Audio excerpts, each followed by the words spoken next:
Imaginemos um cenário à fora do baralho: Cavaco Silva, a AD, congressistas do Chega, todos juntinhos num avião da TAP, empresa liderada por uma CEO que afinal nem contrato tinha, e o destino final era um anfiteatro académico de onde alguém da grupeta da reportagem acabava expulsa. Já perceberam que há aqui várias jogadas hoje com a Susana Peralta, o Jorge Fernandes, o João Marcos de Almeida e o Luís Aguiar Conraria. Vamos apanhar esse voo contigo, piloto Luís, uma carta de espadas aqui para um voo da TAP. Então não é que a ex-CEO Christine Romier-Weidner parece que nunca foi trabalhadora... Christine da TAP? Mais conhecida por Christine da TAP, é verdade. Parece que nunca foi trabalhadora da companhia e só agora é que a TAP se deu conta disso. Pois, uma pessoa foi surpreendida com essa notícia e acho que entramos... Eu percebo, vamos começar de outra forma, eu percebo a necessidade num litígio de cada uma das partes puxar a brasa à sua sardinha. Isto é uma negociação que envolve bastante dinheiro, quer dizer, portanto, a Christine da TAP exige uma indemnização de mais de 5 milhões de euros e, portanto, é normal que vão com força toda para ver se encontram depois um ponto de equilíbrio negocial que seja mais de acordo com os interesses da TAP. Naturalmente, eu percebo isso. Mas também não se pode ir tão forte ou ser-se tão violento que se cai no ridículo. Quer dizer, e neste caso, obviamente que se cai no ridículo quando nós, durante esta semana, recebemos a notícia de que a Christine da TAP, afinal, nunca foi da TAP e que nunca foi CEO da TAP. Quer dizer, nós percebemos que têm de estar agarrados a algum formalismo que não altera a substância da coisa. Parece mais até um ataque ao Ministério das Finanças e ao Ministério das Infraestruturas por não terem tratado as burocracias todas do que propriamente uma alegação séria em relação ao caso com Christine.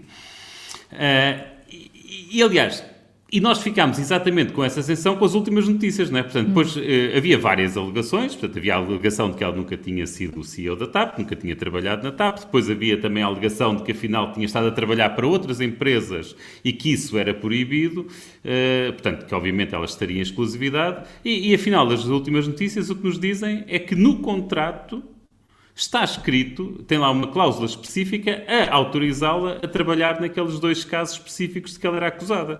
Portanto, afinal, há contrato. Quer dizer, está escrito para estar uma cláusula num contrato a dizer que há aquelas 2 exceções, é porque afinal há contrato. E é evidente que há contrato e não há forma de não haver contrato, senão como é que lhe pagavam? Onde é que estava escrito o valor do seu salário se não houvesse nenhum documento com isso? Portanto, eu percebo as jogadas, volto a dizer, percebo a necessidade de irem com a força toda para mostrarem que lhe podem causar danos reputacionais para ver se ela chega a acordo com eles e se faz um acordo secreto, onde se calhar as contas se fiquem por 1 milhão de euros ou 2 milhões de euros, imagino eu, não sei, de ponto de equilíbrio, em vez de levar a coisa até ao fim, mas têm de ter o cuidado de não entrar no ridículo. Pronto. Portanto, isso era o que eu gostaria de dizer. Sim, e percebe-se depois a reação de Pedro Nuno Santos, diz que não se quer meter no diferendo judicial, lembra que nem sequer foi ele que a despediu, mas a questão aqui é que foi ele que a contratou.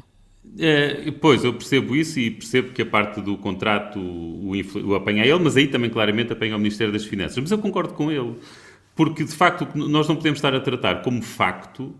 Nós não podemos tratar como um facto aquilo que é uma mera alegação de uma das partes, especialmente quando parte dessas alegações são completamente absurdas. Mas lá, eu até concordo com algumas das críticas que lhe fizeram. Porque aquela questão do conflito de interesses com a empresa de marido, essa questão já tinha sido levantada. Essa questão já tinha sido levantada até durante as audições no Parlamento e eu acho que esse é um ponto fraco da atuação dela à frente da TAP. Felizmente, ela teve a sorte de, pelos vistos, Alexandre Reis ter vetado esse negócio.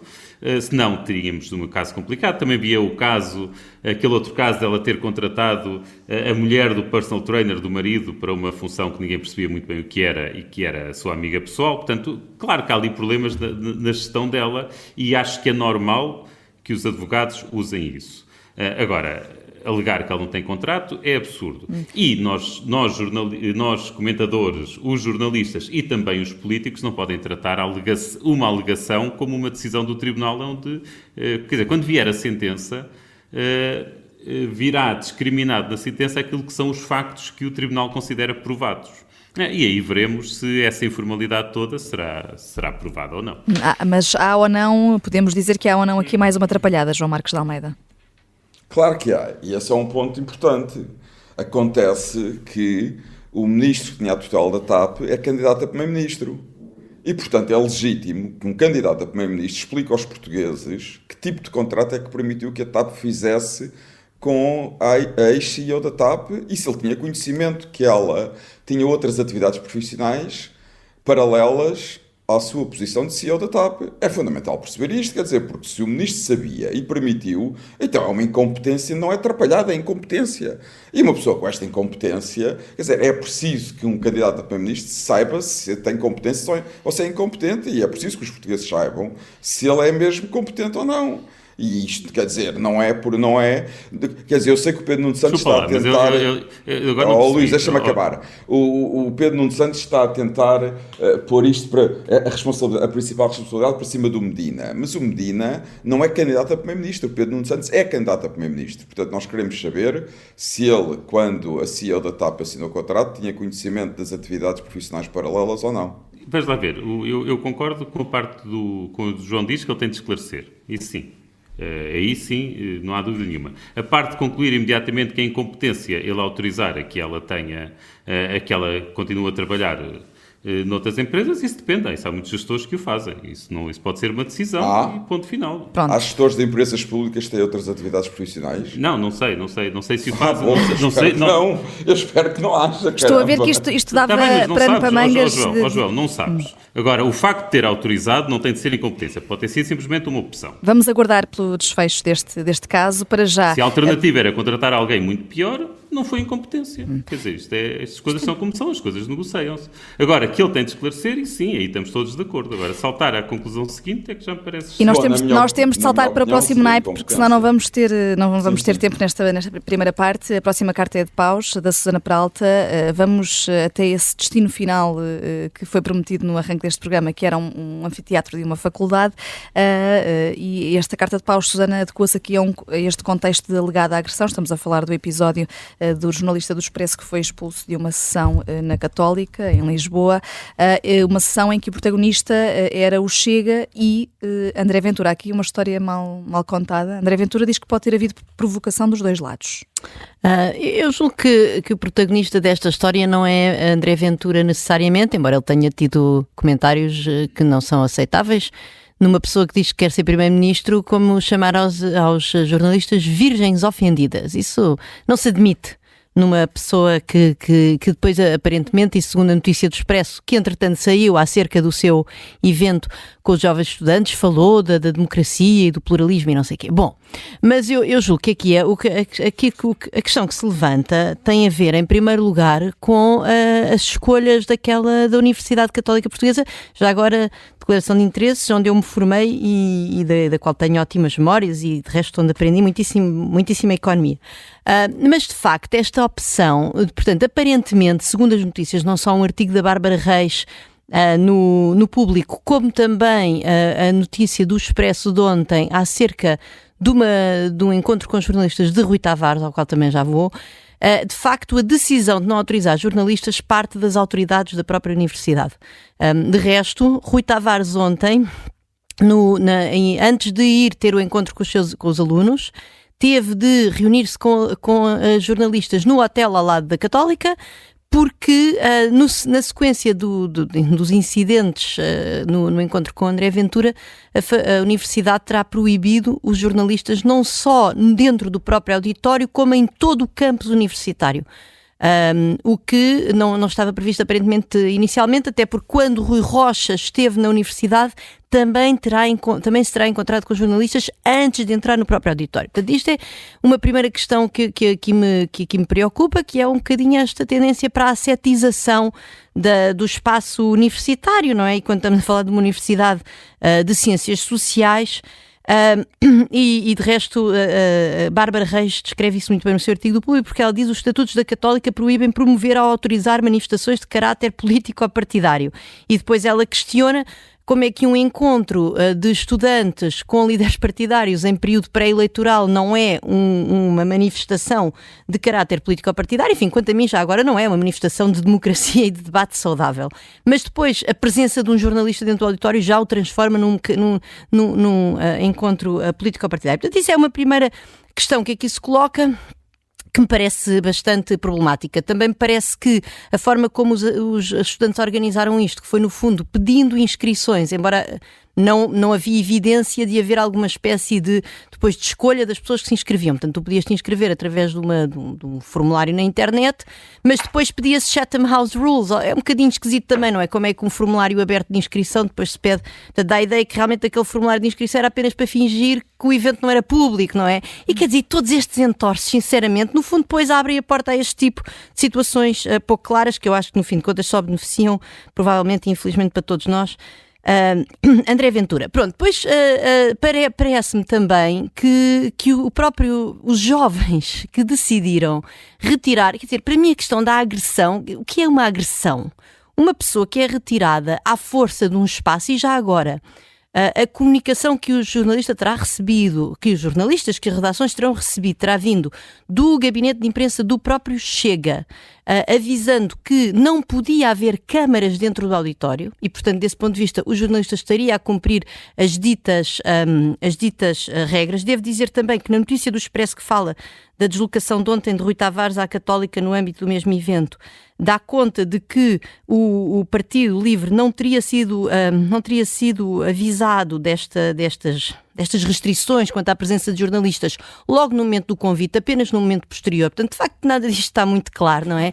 E de facto, o jornalista entrou sem câmara. Agora, parece-me também muito problemático que se passe há uma restrição física, não é? Quer dizer, o que é agressão? Quer dizer, obviamente o jornalista não saiu de lá, aparentemente, com nódoas negras, felizmente, onde é que estaríamos? Mas há um momento de restrição física no momento de retirar um jornalista de um evento que só é privado por um artifício de um formulário de internet de inscrição numa universidade que tem um estatuto de utilidade pública. Eu, enquanto lá andei, sempre me disseram que era uma universidade pública, não estatal, numa escola de ciências sociais, num período pré-eleitoral, e isto tudo, de facto, parece-me tanto desentorce à democracia que eu fico mesmo muito preocupada e gostava que as nossas universidades assumissem que a política está em todo o lado e que é bom e que nós vivemos numa democracia. Portanto, essa carta de paus é para a Universidade Católica. Agora há uma carta que é mesmo para André Ventura, que é de Ouros. Jorge Fernandes, um rei de Ouros, é isso? É para a convenção do Chega. O André Ventura, acima de tudo, é um artista de variedades, um artista português. E citando as palavras felizes do Hugo Soares, do PSD, que acho que fez o comentário perfeito no final da convenção, aquilo que assistimos foi o populismo no seu estado mais puro e no seu estado mais avançado, não é? O Chega está muito mais profissionalizado, o Congresso teve uma preparação muito mais impressionante do que nos últimos congressos. Claro que o partido está beneficiado de apoios públicos, tal como todos os outros, assim como a entrada de muitos militantes que estão a ser atraídos, evidentemente, pelas perspectivas eleitorais que se avizinham e pelas possibilidades, eventualmente, do chamado tacho.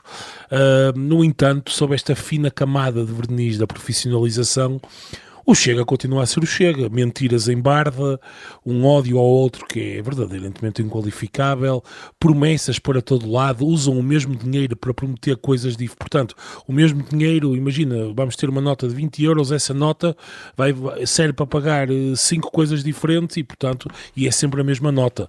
E André Ventura, obviamente, naquela entrevista com Nelma Serpa Pinto, não resistiu 2 minutos, quer dizer, ela confrontou ali com um conjunto de factos e com um conjunto de ideias, e ele naturalmente começou a meter os pés pelas mãos, passa pelo baísmo, e não conseguiu, e claramente ficou à vista toda a gente do que é que aquilo é. O problema maior do Congresso do Chega, para mim, é que abre uma perspectiva verdadeiramente assustadora.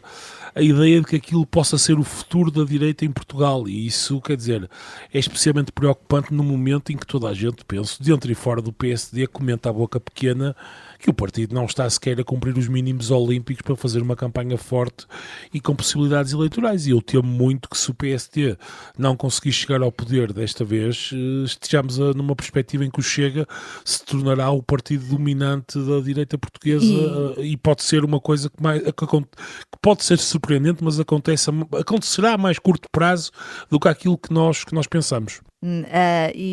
Já que falas em PSD, o naipe do João Marcos de Almeida são aqui umas copas para a AD. Deixem-me só dizer que o Luís Aguiar Congarria também quer dar copas à jornalista Nelma, precisamente que fez essa entrevista a André Ventura de que estavas a falar, Jorge. Entretanto, agora sim, João, essas copas para a AD pelas listas de deputados candidatos às legislativas.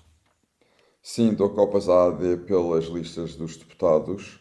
Eu confesso que foi uma surpresa agradável para mim. Há várias razões porque dou copas às listas de deputados. A primeira tem a ver sobretudo com o número de independentes. Não é um número demasiado alto, mas não é normal. Eu, pelo menos, não me lembro a última vez em que isso aconteceu, em que um grande partido coloca 4 independentes a liderar as listas em 4 distritos diferentes, portanto, a liderar 4 listas distritais. O que a AD fez e é de louvar. Aliás, é interessante verificar que há mais independentes em lugares elegíveis do que membros do CDS, que é outro partido que faz parte da AD. E eu gosto de ver partidos com capacidade de irem buscar independentes. Em segundo lugar, também há independentes que não estão a liderar listas distritais, mas que estão em lugares elegíveis, o que também me agrada. Sendo que são só 9 independentes. Eu sei que são 9 independentes, eu disse não é um número muito grande, mas quer dizer, apesar de tudo, é melhor do que nada. Vamos ver quantos independentes é que as outras listas partidárias terão. E além disso, estão em lugares de destaque. Mas também são independentes, muitos deles com competências e qualificações e com prestígio e carreira feita. Uma pessoa pode discordar de algumas ideias e atitudes e posições que essas pessoas tomaram, mas são pessoas de qualidade, ou pelo menos com provas dadas. E o PSD pode, nesta altura, João, de dar-se ao luxo de dispensar quadros como Duarte Pacheco, Fernando Negrão, Paulo Rangel, Margarida Balseiro Lopes?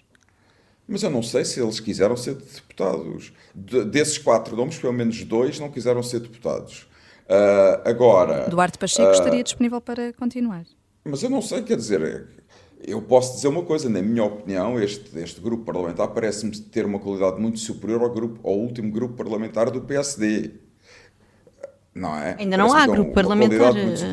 Eu sei que não há, mas vai haver. Temos que aguardar. Susana, vai haver grupo mas já, enfim, mas tem... Mas a qualidade, eu gostava imenso de poder falar sem me estarem sempre a interromper. A qualidade das pessoas que estão neste grupo parlamentar antecipa um grupo parlamentar com mais qualidade que o último grupo parlamentar. Eu não sei, há sempre pessoas que ficam de fora em qualquer lista parlamentares. Houve nas últimas no PSD, há pessoas que vão ficar de fora das listas do PS em todas as eleições. A formação das listas de deputados nunca é pacífica, há sempre pessoas que ficam de fora, que não ficam satisfeitas. Seguramente que houve outras pessoas de qualidade que poderiam lá estar, do PSD, do CDS, não há dúvida nenhuma sobre isso, mas o que me interessa são os que lá estão. E, olhando para o grupo, acho que é um grupo com qualidade.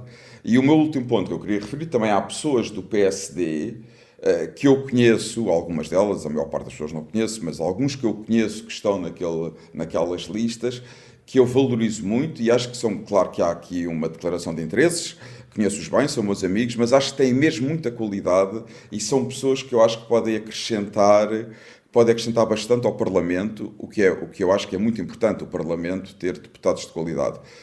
Foi por isso que eu dou copas à escolha das listas parlamentares do PSD e foram uma agradável surpresa. Eu não estava à espera que que fosse uma lista com tanta qualidade. Já que falamos em AD e em PSD, Cavaco Silva voltou e, carregado de ironia, já lá vamos, fazemos só uma curta pausa.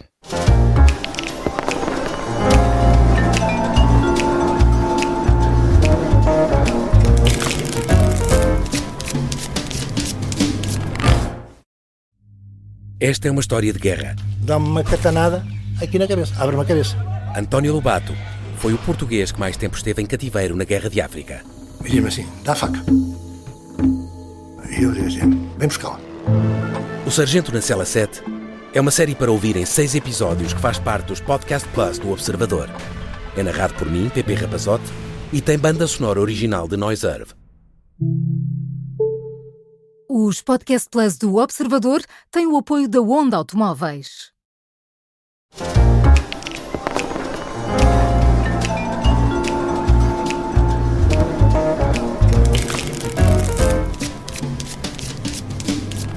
A ironia é uma brincadeira, é uma dança de inteligências e o prazer de dizer o que não se deve só para divertir e escandalizar. Cavaco Silva começa o ensaio que escreveu esta semana no Observador com esta citação de Miguel Esteves Cardoso para responder aos críticos que o acusaram de ter um governo cansado e arrogante. E para isso discorre sobre a obra feita nos últimos 2 anos de mandato, comparando-a com a dos 8 anos de governação de António Costa.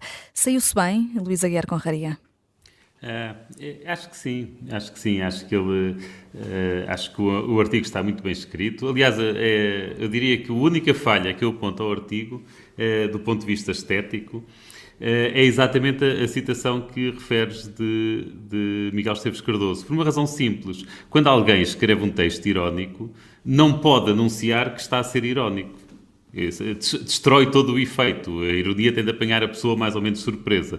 Portanto, nesse caso, a citação sobre a ironia devia estar no fim e não no início. Mas Luís, é que a ironia não é uma coisa natural em Cavaco. Portanto, mas é que o texto está ótimo. Mas também acho que o texto está ótimo. Mas o texto, do ponto de vista estético, é isso mesmo, do ponto de vista estético, e o texto está ótimo. E se ele deixava no fim isso para que eles fossem mais burros e não percebessem? Aliás, a citação também é boa. Portanto, a citação é boa, até é bom que lá esteja. Mas simplesmente deixá-la para o fim em vez de estar no início e logo a abrir. Essa, do ponto de vista estético, é a única crítica que eu lhe faço. Porque... Deixa-me ler aqui uma passagem, esta até o Observador chamou a atenção para ela, portanto, pô-la em destaque.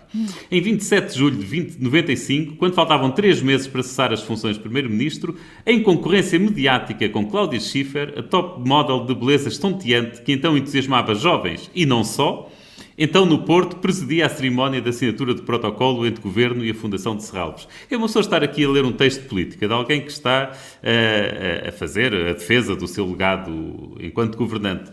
Podermos ter aqui a oportunidade de, a meio de uma frase... digamos, uma frase normal, digamos assim, ter aqui uma referência à Cláudia Schiffer, que era, de facto, fazia parte dos nossos sonhos juvenis.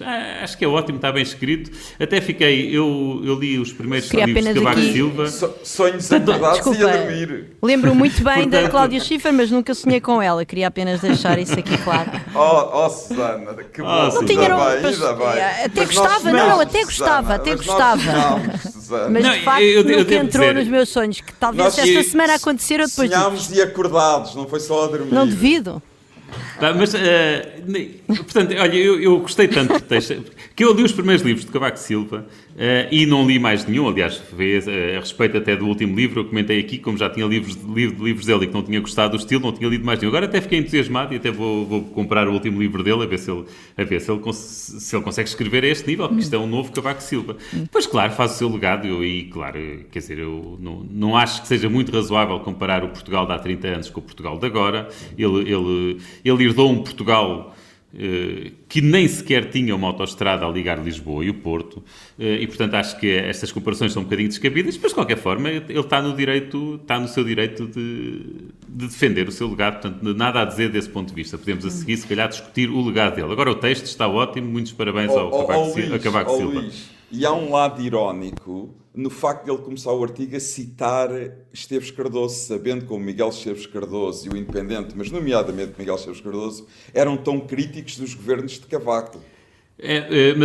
Mas realmente mas o Esteves Cardoso de 2023 é um Esteves Cardoso diferente dessa altura, não é? Infelizmente também mudou e, na minha opinião, para pior, porque o Miguel Esteves Cardoso Independente era brilhante. Não, ele ainda é brilhante, está? É mais poético e menos político, talvez. Mas indo agora à substância do artigo, já fomos aqui à forma, o Luís Aguiar Conraria já estava aqui a falar um pouco dessa comparação de governos que distam 30 anos. Jorge Fernandes, faz sentido fazer este legado, portanto, fazer esta retrospectiva deste legado agora? Bem, concordo parcialmente com o Luís. Acho que claramente é muito digamos que os benefícios à escala vão declinando, isto é, naquela altura aumentar o bem-estar dos portugueses era muitíssimo mais fácil, porque Portugal no fundamental era um país do terceiro mundo, comparado com os seus congêneres europeus, e graças ao dinheiro europeu que vinha chegando, quer dizer, aquilo que havia para fazer era tão evidente, digamos assim, e tão, não era fácil, mas enfim, mas havendo recursos financeiros disponíveis e sendo tão evidente aquilo que tinha que ser feito, quer dizer, era só mandar fazer no fundo.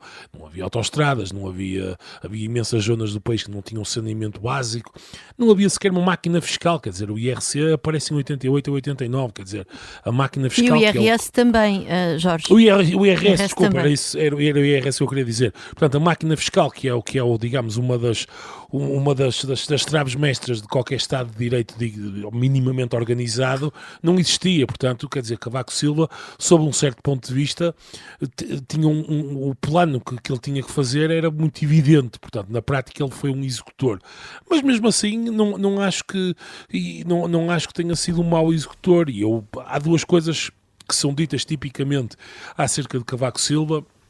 E há um problema mais genérico que quero só aqui dizer, antes de entrar nessas coisas, que é Cavaco tem um problema, quer dizer, não é Cavaco em si, mas o Cavaco não é pensável para a maioria das pessoas portuguesas. Isto é, quando se fala de Cavaco, tipicamente as pessoas estão na bolha, desligam o cérebro e começam alegremente a falar sobre ele, ora detestando, ora amando. Quer dizer, é difícil apanhar pessoas que tentem, muitas vezes eu percebo, porque algumas delas foram geracionalmente marcadas por um crescimento, pela juventude, no momento do cavaquismo, mas a ideia de pensar de Cavaco Silva, pensar aqueles anos, tentar ter uma perspectiva um bocadinho mais fria, se quisermos, às vezes é um bocadinho difícil no debate em Portugal.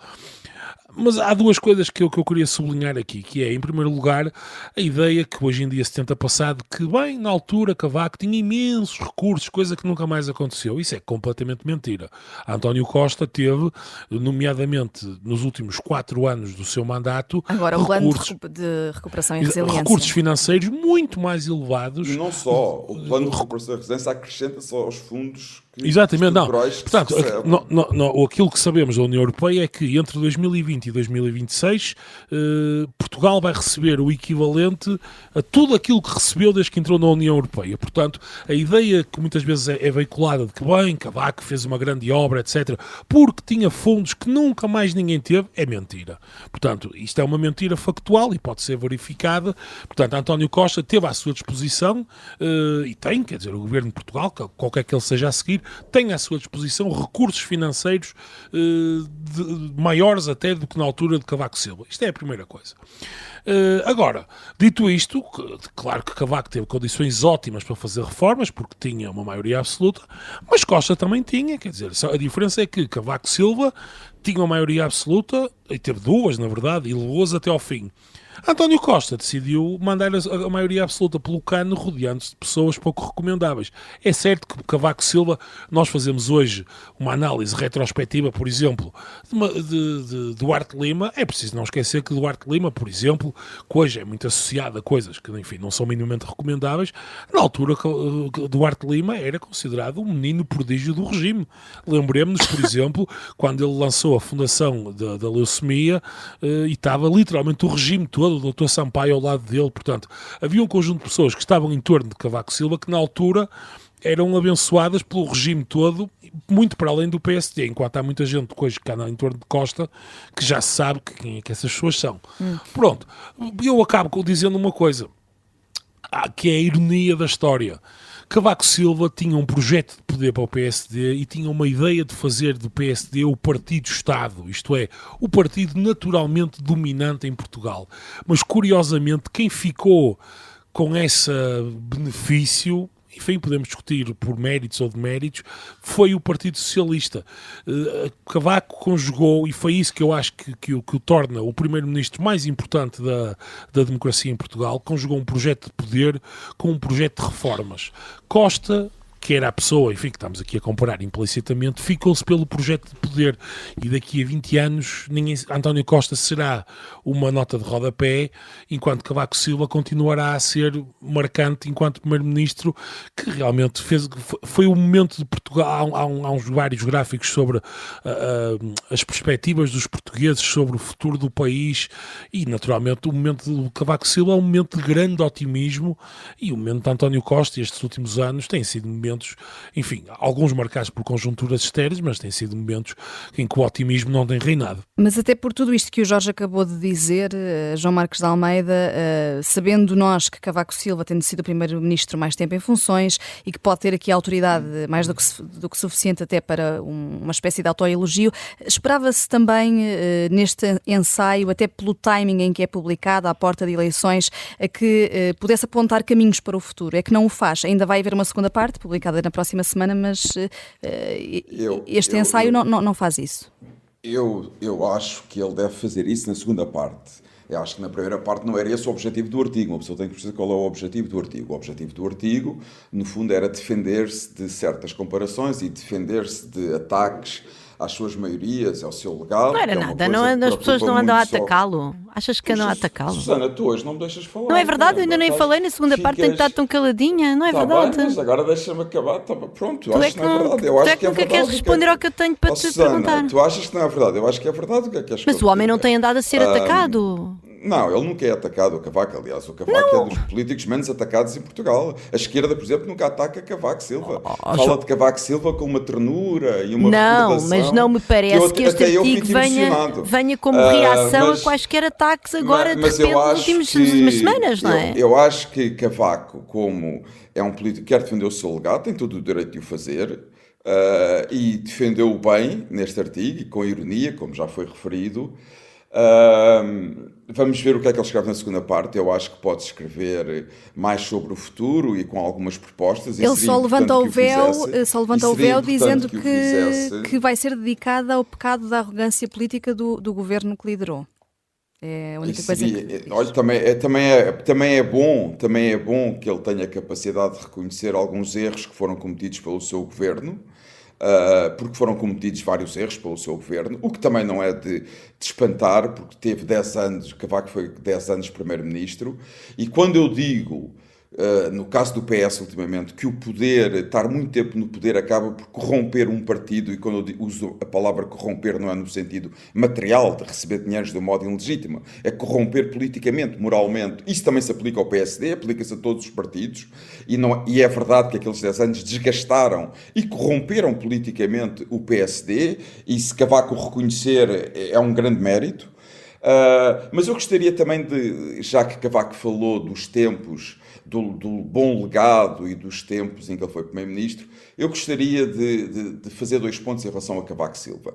O primeiro é que ele continua a ser o político da democracia portuguesa com mais sucesso. Ganhou 5 eleições, 2 delas com maioria absoluta e depois 2, implicitamente, têm todos que ganhar com maioria absoluta, como Presidente da República, como candidato a Presidente da República, o que é um sucesso enorme.